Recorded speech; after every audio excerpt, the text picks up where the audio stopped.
예, 로마서 오후에 로마서를 쭉 이제 보고 있지요. 예, 오늘은 그 가운데 이제 7장에서 율법과 복음이라고 하는 제목으로 함께 하나님 말씀을 보고자 하고요.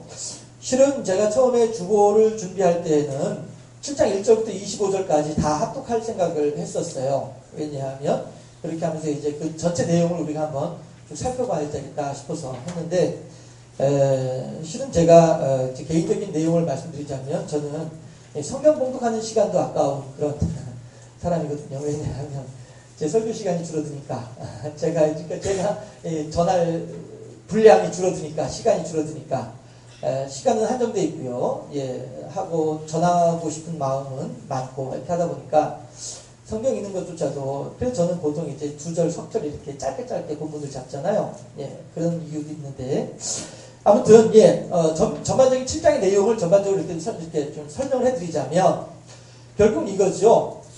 남자와 여자가 부부가 했으면 서로 간에 부부가라고 하는 서로 간의 약속이란 말이에요. 해서 부부의 약속은 내가 당신과만 관계할 일이지 내가 당신이 아닌 다른 사람은 만나지 않겠습니다. 이것이 부부의 약속이잖아요. 한마디로 표현을 하자면, 물론 거의 여러 가지 것들이 이제 포함될 수 있습니다만은 가장 중요한 약속은, 예, 나는 앞으로 당신과만 관계하겠습니다. 이런 의미의, 이런 약속이란 말씀이에요. 예, 그런데도 불구하고 이 부부의 약속을 맺었음에도 불구하고 이 약속을 깨뜨려버리게 되면 이거는 이상한 사람이란 말이죠. 예, 약속을 했으면 약속을 끝까지 지켜야지. 중간에 어떤 일이 벌어지고 중간에 어떤 상황이 있다 할지라도 약속을 끝까지 지켜야죠. 예, 이것이 사람이란 말이죠. 이것이 건강한 정신의 상태를 가진, 예, 마음을 가진 사람이란 말씀이에요. 그런데 어떤 사람들은 아니야, 그때 내가 잘못 선택했어, 그때 내가 뭔가 쉬었지 말이야, 아니야, 이거는 내 뜻이 결코 아니야 하고서는 엉뚱하게 다른 사람 만나러 가게 되면 이건 이제 잘못된 거란 말이죠. 그런데도 불구하고 한 가지 예외 사항이 있다. 어떤 예외 사항이냐? 남편이 죽었다 치자. 남편이 죽게 되면 이 여인은 새로운 남자를 만나러 가더라도 아무 문제가 없다. 이것이 세상이 가지고 있는 법이다 이거예요. 그러면 바울은 지금 세상 법을 해석해 주려고 이야기를 하는 것이 결코 아니죠. 세상 법을 빗대어 가지고 하나님의 법을 우리들에게 알려주려고 하는 거예요. 하나님의 법을. 자, 그러면 여기서 로마 7장에서 계속 이어서 하는 얘기가 뭐냐 하면, 그렇다고 한다면 여러분들은 어떠하냐? 우리들에게 하신 말씀이에요. 너희들은 과연 어떠하냐? 아, 그렇구나. 우리들도 지금 누군가와 약속을 하고 있어요. 우리들도 지금 누군가와 계약을 맺어놓고 있어요. 그게 뭐예요? 마귀예요. 아니, 하나님 무슨 얘기예요? 목사님, 내가 무슨 마귀하고 무슨 약속을 맺었다고 그런 얘기를 하는 거예요? 아니요. 아담이 하나님의 말씀을 어기고 마귀 사단의 괴계를 따라서 선악을 알게 한 나무 열매를 먹는 그 순간에 이미 아담은 하나님과의 관계는 결별되어지고 마귀와의 새로운 관계가 형성된 거예요.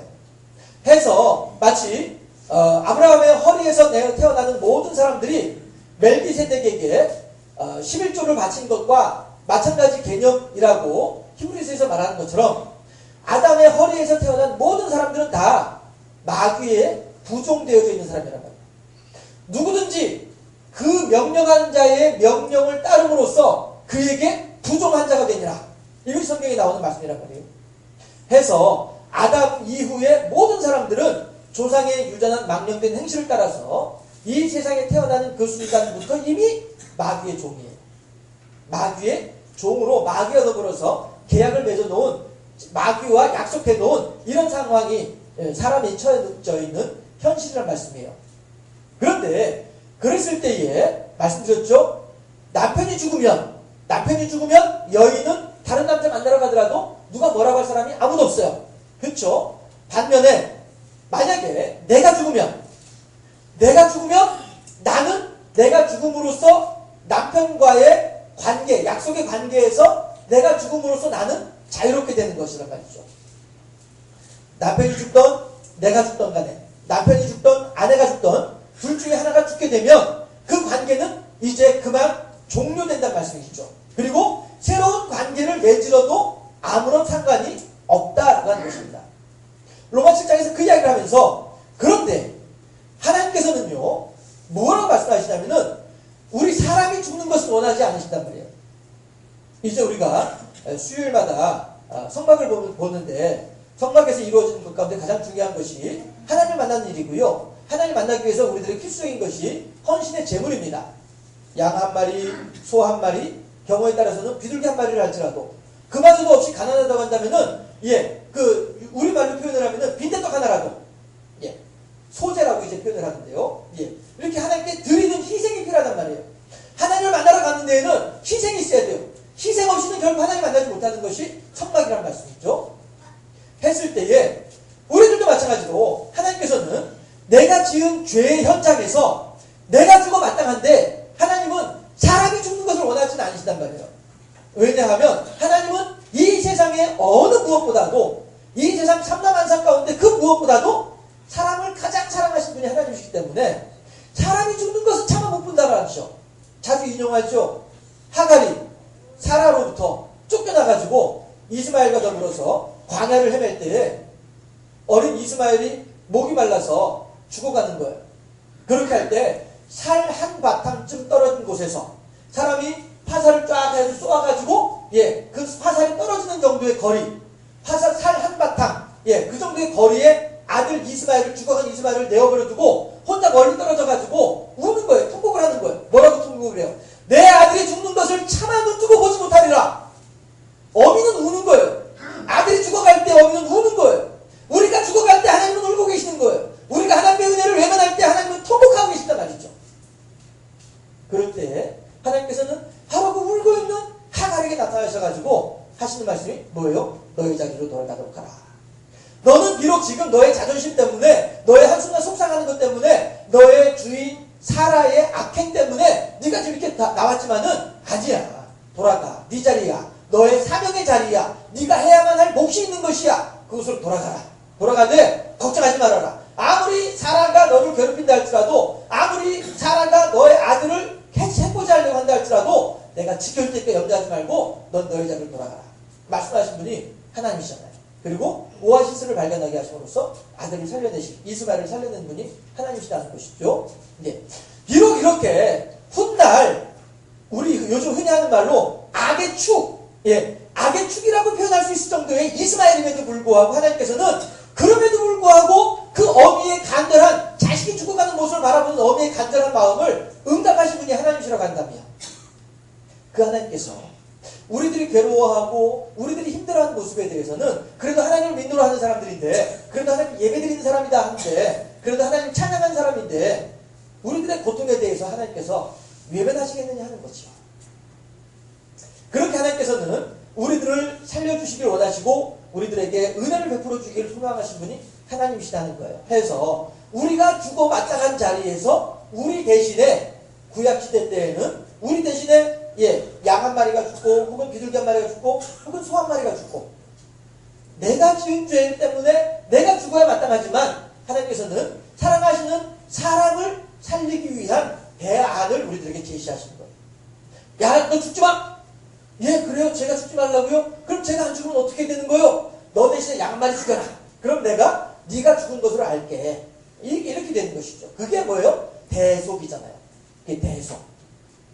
그런데 우리들은 날마다 이 지은 죄가 있을 때마다 한 마리씩 송아지, 비둘기 아니면 뭐 하다못해 빈대떡이라 할지라도요. 성경에 있는 표현에 의하면 소재라고 내가 분명히 말씀드립니다. 우리가 이해하기 쉽게 빈대떡이라고 표현을 하지만 소재입니다. 분명히 하나님께 드리는 희생이 있어야 된단 말이죠. 그렇게 하나님께서는 내가 죽어야만 할 자리에서 나 대신에 나의 희생을 통하여서 나를 살려주시는 분이 하나님이시다 말이죠. 이것이 구약에서 보여준 하나님이시고요. 이 모습은 예수 그리스도께서 나의 모든 죄를 짊어지고 한꺼번에 모든 죄를 다 대속해 주시는 예표로서 작용한다라고 하는 것입니다. 구약의 성막 제사 제도가 해서 예수께서 그렇게 우리들을 위해서 돌아가심으로써 우리들의 이전에 지은 죄, 지금 짓고 있는 죄, 앞으로 지을 죄까지 다 해결해 주시는, 대속해 주시는 하나님의 은혜가 우리들에게 임한다는 것이죠. 자, 이렇게 됐을 때에는 우리들은 이제 나 대신에 예수께서 죽으셨으니까 우리들은 이제 더 이상 오늘 본문 7장에서요. 더 이상 마귀를 향하여서 마귀야 너는 나의 소유권을 가지고 있어. 내 조상 아담 때부터 너는 나의 소유권을 가지고 있어. 우리들은 지금까지 그렇게 살아왔지만 예수님께서 나를 대신에 돌아가심으로 말미암아 이제 우리들은 뭐라고 하냐면 마귀한테 가가지고 야! 너 대신에 우리 예수님이 돌아가셨으니까 더 이상 너하고 나하고 관계 없는 거야. 이것이 가능하다는 거예요. 이것이 가능하고 이제는 더 이상 내가 마귀에게 종로를 타는 것이 아니라 말씀드렸죠? 누구에게든지 그의 명령에 순종함으로써 그에게 부종하느니라, 그에게 따라가게 되느니라, 그에게 속하게 되느니라 말씀드렸잖아요. 마귀를 순종하지 않냐고 이제는 하나님의 말씀에 순종함으로써 하나님을 따라가는 사람이 될 수 있는 자격이 우리들에게 주어졌다 하는 것입니다. 로마서 7장에서 하는 이야기가 그 얘기를 하고 있는 거예요. 그런데도 불구하고 그 뒤에 어떤 얘기들이 나와요? 나는 마귀가 싫어요. 왜냐하면 마귀가 시키는 일을 내가 별로 좋아하지 않기 때문에, 또 마귀와 더불어 같이 있다 보니까 내가 행복하지 않다 보니까, 그래서 나는 마귀랑 떠나고 싶어요. 마귀와 결별하고 싶어요. 마귀가 이혼하고 싶어요. 한마디로 표현해서. 아유, 근데 저 지긋지긋 하니까 내가 진짜 법 때문에 내가 살지, 법만 없었으면 내가 벌써 떠나갔다 라고 생각하는 그런 이제 대상이 마귀란 말씀이에요. 해서 나는 이제 더 이상 마귀와 가까이 하지 않냐고 마귀와 관계를 끊고 하나님에게로 가고 싶은 마음이 내게 있는 거예요. 예, 이것이 그 뒤에 14절에 나오는 말이에요. 15절에 내가 행하는 것을 내가 알지 못하노니 곧 내가 원하는 것은 행하지 아니하고 도리어 미워하는 것은 행함이라. 예, 이게 무슨 얘기냐면은 나는 더 이상 마귀 정도로 타고 싶지 않고요. 하나님께로 가서 하나님의 뜻을 따라 살고 싶은 마음이 내 안에 있단 말씀이에요. 그럼에도 불구하고 내 안에 있는 죄악된 모습이, 내 안에 이미 익숙해져 있는, 예, 죄악과 더불어서 어울렁더울렁하는 익숙해져 있는 나의 습성이, 나의 습관이, 좀 더 적나라하게 표현하면 나의 고집이, 예, 더 이상 마귀를 떠나서 하나님께로 가까이 가면 좋은데 나 스스로가 그 길을 가로막고 있다는 것이죠. 이것은 나 스스로도 해결할 수 없는 나의 연약함이다 하는 것입니다. 그렇게 하니까 20절에서 19절에서 내가 원하는 바 선은 행하지 아니하고 도리어 원하지 아니하는 바 악을 행한도다. 만일 내가 원하지 아니한 것을 하면 이를 행하는 자는 내가 아니요 내 속에 거하는 죄니라. 내 속에서 오랜 세월 동안 누적되어져 있고 습관화되어져 있는 내 속에 있는 죄성이 나를 주관하고 내 안에서 딱 자리 잡고 앉아서 나로 하여금 하나님께 영광 돌려드리지 못하게 하고 여전히 괴로워하면서도 마귀를 따라가도록. 엄마 엉덩이가 뜨거워. 뜨거우면 엉덩이 부뚜막에서 일어나가지고 우물 깔아가지고 찬물에 엉덩이 담그면 될 텐데도 불구하고 여전히 부뚜막에 앉아있으면서 뜨거워 하고 있는 것이 이게 뭐예요? 이게 어리석은지 어리석은 뿐 아니라 우리들의 어리석음이기도 하다라는 거예요. 우리들의 연약한 모습이기도 하다는 것이죠. 나 진짜 마귀 지겹다. 나 진짜 마귀와 같이 사는 거 정말 싫다 하면서도 불구하고 여기를 떠나지 못하는 거예요. 내 안에 있는 죄성이 나를 얼거먹이고 있기 때문에. 그랬을 때에 나로서는 할 수 없지만은 오호라 나는 곤고한 자로다. 그렇죠? 24절에서 함께 24절 25절 합독합니다. 24절 말씀. 오호라 나는 곤고한 사람이로다. 이 사망의 몸에서 누가 나를 건져내랴. 우리 주 예수 그리스도로 말미암아 하나님께 감사하리로다. 그런즉 내 자신이 마음으로는 하나님의 법을, 육신으로는 주의 법을 섬기노라. 아멘. 이름으로 말미암아서 나는 나 스스로를 내가 어찌할 수 없지만 누가요? 하나님께서 무엇을요? 하나님을 믿을 수 있도록, 하나님을 섬길 수 있도록, 하나님을 따를 수 있도록 어떻게 해요? 내 마음을 강권적으로 주관하신다라는 것이죠. 해서 이제 우리들은 내 인생을 내 것으로 하지 아니하고 하나님께 내어 맡기게 되면 그 하나님께서 알아서 주장하시고 주관하심으로써 우리로 하여금 생명과 평안의 길로 인도하여 주시고, 오늘 아침에 에베소에서 보았던 것처럼 선지자들과 사도들과 선지자들의 터 위에 예수 그리스도께서 모퉁이 돌이 되셔서 우리들을 성전으로 세워 나아가시는 그 일들이 보다 원활하게 우리들의 삶 속에서 이루어지게 된다는 것입니다. 우리들의 심령 속에서 하나님을 향한 성전이 아름답게 지어지게 될 때에 그 성전에 하나님의 영광이 좌정하시면서 나와 하나님이 날마다 내 마음속에서, 내 심령 속에서 만나게 되면 내 삶은 얼마나 유택한 삶이 되겠냐는 것이죠. 하나님의 뜻에 순종하는 삶을 살아가게 되면 얼마나 복된 삶이 되겠냐 하는 것입니다. 자, 이것이 이제 로마서 7장에 있는 대략적인 내용인데, 그럼 우리가 이 속에서 어떤 메시지를 받을 수 있겠느냐, 발견할 수 있겠냐 하는 것이죠. 닭이 먼저냐 달걀이 먼저냐라고 하는 이 논쟁은요, 사실 끝없이 반복되는 논쟁으로서 정답이 있을 수가 없는 그러한 논쟁이죠. 마찬가지로요, 율법이 먼저냐 복음이 먼저냐, 율법이 중요하냐 복음이 중요하냐, 이 내용에 대해서도요 그동안에 많은 사람들은 정답을 찾지 못하고 여전히 지금도 마찬가지로 아니야. 그래도 사람이 율법대로 살아야 되는 거야. 라고 말하는 사람들이 있고요. 그런 사람들은 거의 대부분이 다 어떻게 정죄돼요? 이단으로 정죄되고 있는 거예요. 해서 닭이 먼저냐 달걀이 먼저냐 이것도 정답이 없지만은 율법이 먼저냐 복음이 먼저냐 이거에 대해서도 정답을 찾지 못하는 사람들이 있더라 하는 것이죠. 하지만 정답은 있어요. 닭이 먼저냐 달걀이 먼저냐 이거 정답이 뭔지 아세요? 하나님께 가면 알 수 있어요. 그렇죠? 하나님께서 우리들에게 알려주실 거예요. 마치 히브리서를 바울이 썼느냐 바울이 안 썼느냐 이거에 대한 정답은 하나님만이 가지고 계신 것처럼 닭이 먼저냐 달걀이 먼저냐도 하나님께 가서 여쭤보면 돼요. 하나님 창조하실 때 알을 먼저 창조하셨나요? 닭을 먼저 창조하셨나요? 이걸 여쭤보면 답이 나와요. 그때 가면 알 수 있어요. 지금은 모르지만 그때 가면 알 수 있는 거예요. 마찬가지로 율법과 복음이냐에 대해서도 어떻게 하면 알 수 있느냐면요. 정답을 알 수가 있는데요. 어떻게 하면 알 수가 있느냐면요. 어느 관점에서 보느냐에 따라 달라지는 거예요. 다시 말해서 하나님의 관점에서 하나님의 편에서 하나님의 측면에서 율법과 복음의 관계를 바라볼 때에는 얼마든지 정답을 찾아낼 수가 있어요. 하지만 어떤 사람들은 그 기존에 짜여져 있는 판, 구조, 그 속에서 자기가 끼어들려고 하다 보니까 거기서 이제 어떤 새로운 자기 영역을 이제 확보하려고 하다 보니까 무엇인가 파격적인 것이 나와야 되고 무엇인가 새로운 것이 나와야 될 것 아니겠어요? 그렇게 하려고 하다 보니까 또다시 사람들은 탐구하고 찾아 들어가는 것이 율법이란 말이에요. 그래서 또다시 율법을 가지고서 아니야 아무리 복음주의자들이 그렇게 얘기를 한다 할지라도 그래도 하나님께서 분명히 이렇게 말씀하셨는데 라고 하면서 율법을 들고 나오는 사람들이 있단 말이죠. 어느 관점에서 보느냐 나의 목적을 가지고 하나님을 보느냐 하나님의 관점에서 하나님을 보느냐에 따라서 율법과 복음의 관계는 얼마든지 정답을 찾을 수 있다 하는 것입니다.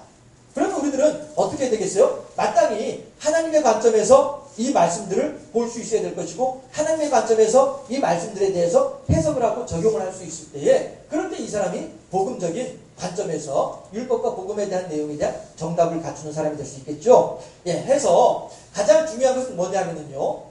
사람에게 능력이 있다라고 생각하는 사람이 있으면은 이 사람은 잘 못된 사람이에요. 오늘 본문에서도 우리가 함께 이제 읽었던 로마서 7장 24절에서도 내게는 아무런 능력이 없단 말이에요.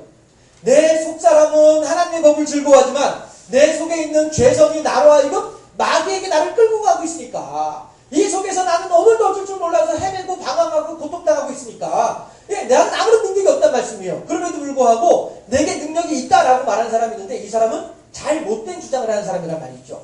그러면은 마땅히 내게 능력이 없다라고 주장을 하는 사람 이 사람이 건강한 주장을 하는 사람이고 건강한 신앙의 관점을 가진 사람이다라는 것이죠. 했을 때에 다시 말하면은요 사람에게 능력이 있다라고 주장하는 사람은 어떤 사람이냐면은요 율법주의자들이고요 사람에게 능력이 없다라고 이야기하는 사람들은 복음주의자다. 이것이 모든 사람들에게 100% 적용될 수는 될지 어쩔지는 정확하게 모르겠습니다만은 대체적으로 그렇다라는 것이죠. 물론 사람에게 능력이 없다라고 하면서도 복음주의자의 탈을 쓰고 있으면서도 불구하고 율법주의자들도 더러 있을 수 있으니까 그래서 이제 드린 말씀이고요. 한 가지 중요한 것은 뭐냐 하면 사람은요 무능하다는 거예요. 어쩌면 좀 기분 나쁘실런지 모르고 어쩌면 좀 마음 상하실런지 모르지만 사람은 무능해요. 아무리 내가 이것도 할 수 있고 저것도 할 수 있고 그것도 할 수 있다 할지라도 그럼에도 불구하고 하나님 앞에서는 우리들은 다 무능한 존재들이에요. 해서 우리들이 유능한 것은 사람들 사이에서 이제 그야말로 도토리 키재기로 유능한 것일 뿐이지 절대적인 하나님과 나와의 관계에서의 나의 유능함은 아무것도 없단 말이죠. 오직 한 분만 예수 그리스도만이 하나님과 사람과의 관계에서 그 유능함을 갖추고 있는 분이 예수님 뿐이지 이 세상에 어떤 사람이라 할지라도 적어도 부혈 모종의 원리를 따라서 아담의 허리를 따라서 태어난 모든 사람들은 다 예수님 이외에는 어느 누구나 다 하나님과 사람과의 관계에 있어서는 모두가 다 무능한 사람들이에요. 자기들끼리 가운데서 뭐 그렇게 유능할 수 있겠냐는 말이죠.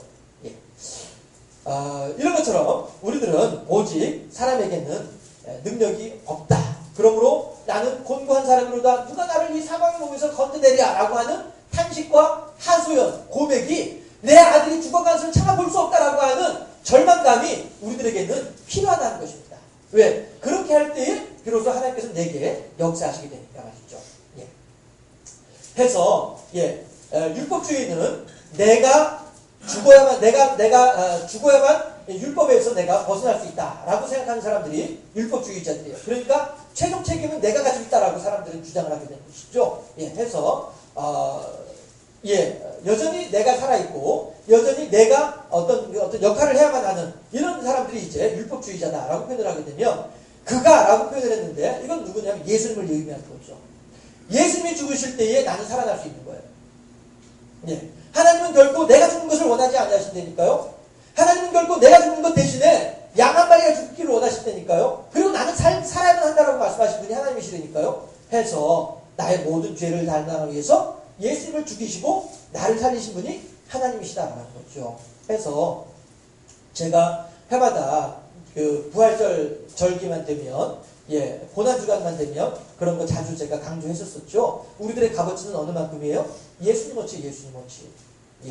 이 물건을 살 때에 1,000원이 필요하다고 한다면 우리들은 1,000원어치의 값을 지불하고 이 물건을 사는 거예요. 이 물건이 만약에 저희 10억이다라고 하면은 10억 원의 가치를 주어야만이 내가 이 물건을 가질 수 있는 거예요. 내가 10억 원이 없으면 이 물건을 결국 가질 수 없는 거예요. 이런 것처럼 우리들은요, 예수님 어치라니까요. 예수님이라고 하는 값을 치르고 하나님께서 우리들을 사셨으니까, 마귀로 또 우리들을 사셨으니까 우리들은 예수님 어치예요. 우리들은 결코 하찮은 존재들이 아니고 우리들은 비록 무능한 인간들이지만은 그럼에도 불구하고 하나님께서 우리들을 너무나도 사랑하신 분이시기 때문에 하나님께서 우리들을 너무나도 귀하다라고 여기신 분이 하나님이시다라고 하는 거죠.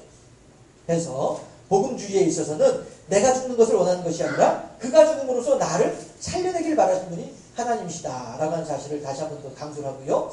그랬을 때에 자 우리가 이제 전체적인 내용을 한번 정리를 해보실까요? 남편과 나의 관계에 있어서는요.